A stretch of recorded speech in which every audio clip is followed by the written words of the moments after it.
Thank you very much, Chloe. Our next speaker is the Executive Director of the Medical Marijuana Caregivers of Maine.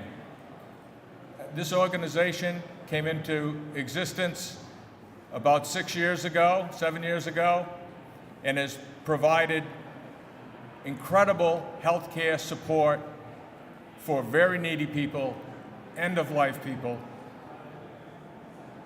I'd like to introduce to you Katherine Lewis. Thank you.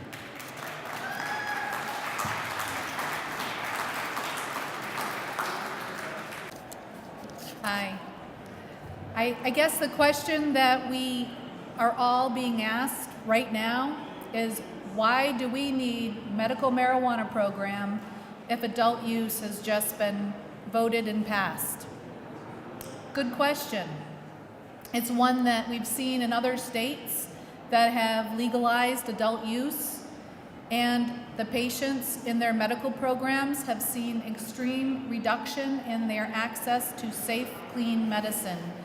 The people have lost their abilities to provide medicine for themselves. We can't allow that to happen here in Maine.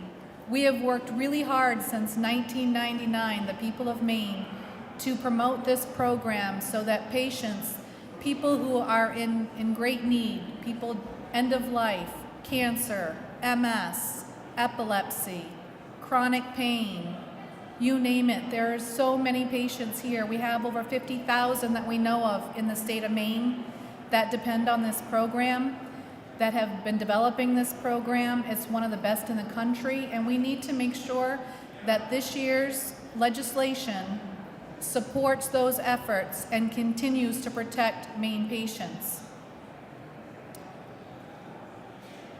There are several bills that we will see coming up this year.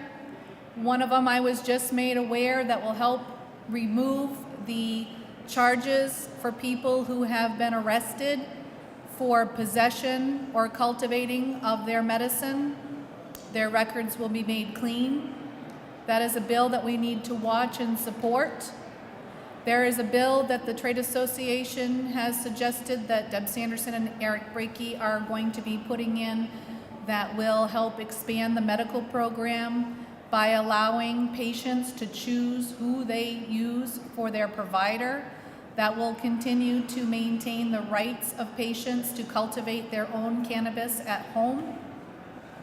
That will allow an increase in the number of people that a caregiver can legally employ. I don't know if everyone's aware that we are the only industry in this state that is restricted to only hiring one employee. When we have people out there that need employment, that shouldn't be anywhere on the radar. We're also going to be covering seed and plant sales. We all know that you have to start somewhere.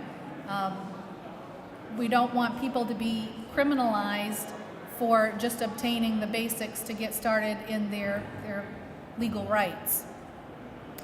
There are several other points we have on the table in the back that we invite you all to read, to look at, to please comment. We have a new location in Winthrop, Maine on Route 202, the corner of 202 and the Route 135. So please, if you have any questions, needs, you want to volunteer, we always can use the help at the Trade Association. One other thing that we're looking at making changes to is to allow the doctors at this point to write a recommendation for any medical need that they feel would benefit from cannabis therapy. We want to get the legislature out of our doctors' offices and out of our patient records.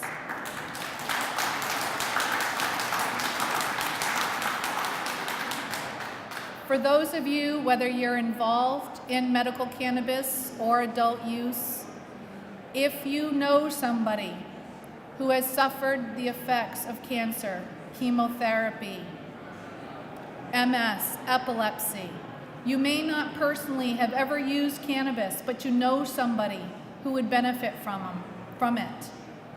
Please have them reach out. Please show your support for this program. Don't let the laws that are being implemented now take what we've already put in place away from us. Thank you very much.